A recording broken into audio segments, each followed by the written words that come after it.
여기에 허정무 전 이사장은 25일 서울 방이동 올림픽 파크델에서 제55대 대한축구협회 회장 선거 출마 기자회견에 나섰습니다. 정몽규 회장의 출마 여부가 정해지지 않은 상황에서 2010 남아공 월드컵 16강을 이끌었던 허 이사장의 등장은 일단 관심을 끌기에 충분했습니다. 새 생명이 태어나기 위해서는 알 속의 병아리와 바깥의 어미닭이 함께 몸부림치며 노력해야 한다는 의미의 줄탁동시라는 사자성어를 앞세워 축구인의 단합을 촉구한 허 전 이사장은 공정 시스템에 의한 투명하고 공정한 협회 운영, 지역협회의 창의성과 자율성 보장, 체계적인 지도자 육성 및 선임 시스템 마련, 축구 꿈나무 육성과 여자 축구 경쟁력 향상 등을 앞세워 체계적인 축구협회를 만들겠다고 간주했습니다. 출마를 결심하게 된 이유에 대해서는 사실 부정적이었다. 10여일 전 출마를 결심했다. 축구인의 목소리가 전혀 들리지 않느냐, 자신이 없느냐는 지적도 받았다. 누군가는 축구인을 대변해서 반드시 나서야 하는 게 아닌가 싶었다라며 사명의식으로 나선 것이라고 답했습니다. 정 회장의 독단적인 의사결정이 여러 문제를 낳았다며 투명하고 상식에 맞는 혼자만의 결정이 아닌 윗사람의 눈치만 보지 않고 스스로 결정하고 책임지는 풍토가 됐으면 한다라며 소통 구조를 개선하겠다는 의지도 밝혔습니다. 천안종합축구센터에 대한 생각도 밝혔는데요. 그는 상당히 민감한 질문이다. 이런 문제는 작은 프로젝트가 아니다. 반드시 필요한 곳이다. 자랑스럽지만 조성 과정에서 너무 성급하지 않았나 싶다.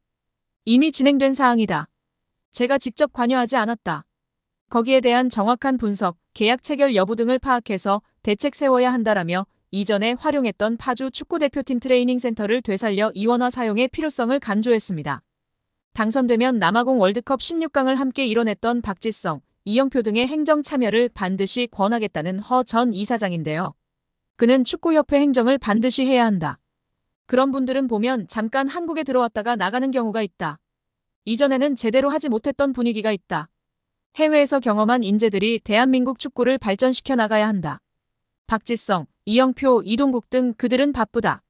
들러리가 아니라 실제로 책임감 갖고 하는 풍토를 마련해야 한다라며 적극 중용을 예고했습니다. 이어 그는 결과에 연연하지 않겠다. 캠프도 꾸리지 못했다. 오늘 기자회견 마치면 구체적으로 선거 전략이 어떻게 될 것인가 생각하겠다. 다만 축구인에 대한 자긍심이 있다. 한국 축구 위에 마지막 헌신하고 내가 힘을 쏟아야 한다는 생각이다. 최선을 다한다면 후회가 없을 것이다. 만약 중임을 맡으면 제대로 해보겠다. 저는 징검다리 역할이라고 생각한다. 재후진, 똑똑하고 해외 경험 있는 후배 축구인들이 앞으로 마음 놓고 해놓을 길을 다지겠다. 모든 축구팬이 긍정할 기초를 마련하겠다고 발언하며 다음 회장은 박지성, 이영표 등이 할 수 있도록 징검다리 역할을 하겠다는 뉘앙스였습니다. 정몽규 취임 후 보조금은 11년간 3배 늘었습니다. 정부 보조금은 연간 최소 110억 원 수준이며 스포츠 토토 등 복표 수익 연간 200억 원이 지원되고 있습니다. 주요국 정부 보조금 없거나 의존도 낮으며 피파 랭킹 20위권 국가들은 70% 이상이 협회장은 전문 경영인이 하고 있고 이외 축구인 등이 하고 있습니다. 우리나라처럼 재벌 총수가 회장인 곳은 단 한 곳도 없습니다. 대한축구협회에 연간 약 300억 원의 국가 재정이 투입되면서 수익에서 정부 의존도가 약 30%에 달하는 것으로 나타나며 충격에 빠졌습니다. 사실상 정부 재원이 아니면 운영이 어려운 셈입니다. 미국과 일본 등 주요국은 국가 보조금 의존도가 낮은 가운데 축협의 재정 자립을 촉구하는 목소리가 나오고 있습니다.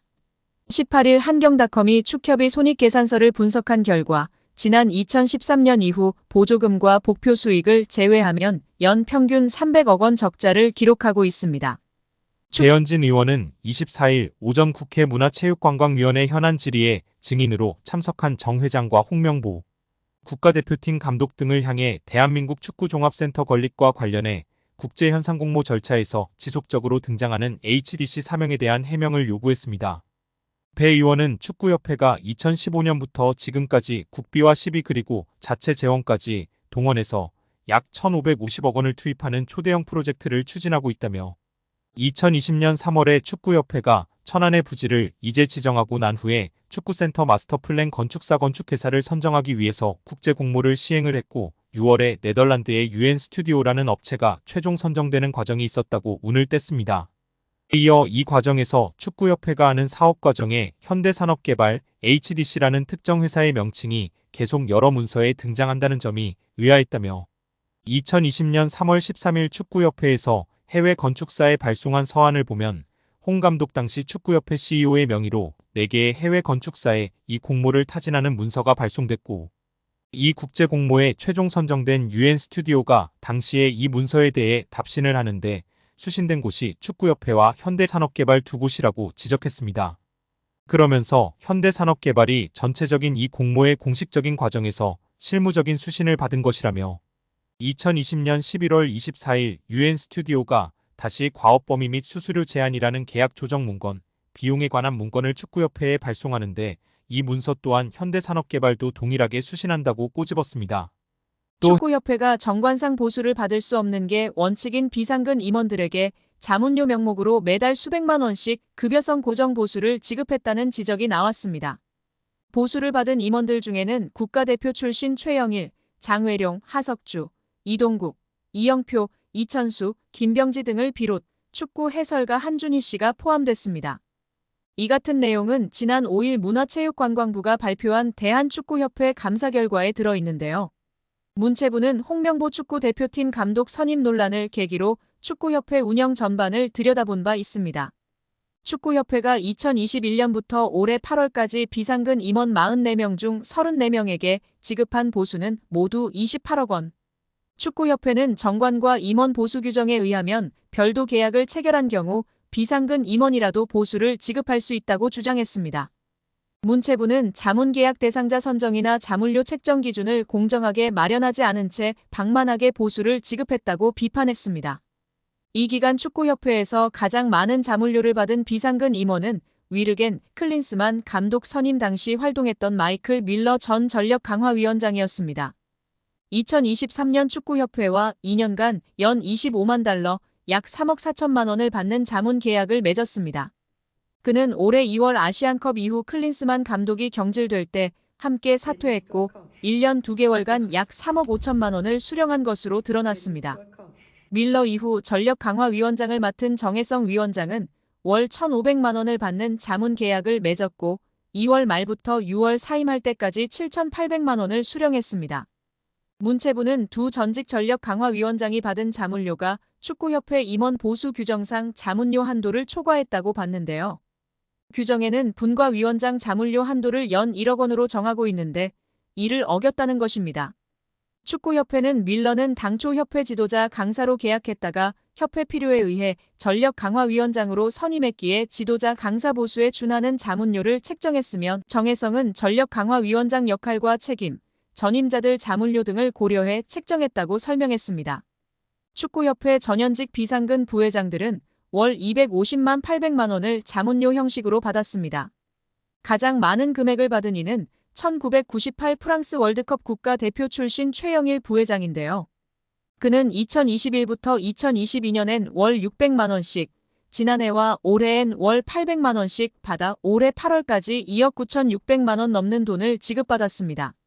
K리그 인천과 중국 충칭 감독 등을 지낸 장회룡 부회장은 2023년 부임한 이후 월 800만 원씩 받아 총 1억 2,700만 원을 수령했습니다. 함께 부임한 국가대표 출신 하석주 부회장과 축구 해설가 한준희 부회장은 각각 월 600만 원씩 총 9,560만 원을 받았습니다. 김병지 현 강원FC 대표이사는 2021년부터 2023년 1월 강원에 부임하기 전까지 비상근 부회장으로서 월 600만 원씩 총 1억 4,400만 원을 받았습니다. 홍명보 감독 선임을 둘러싸고 축구협회를 향해 공개적으로 비판 목소리를 냈던 이동국, 이영표, 이천수 등도 과거 협회에서 자문료를 받은 것으로 나타났습니다. 이동국은 김병지 후임으로, 이영표는 정몽규 회장 부임 때부터 부회장을 맡았습니다.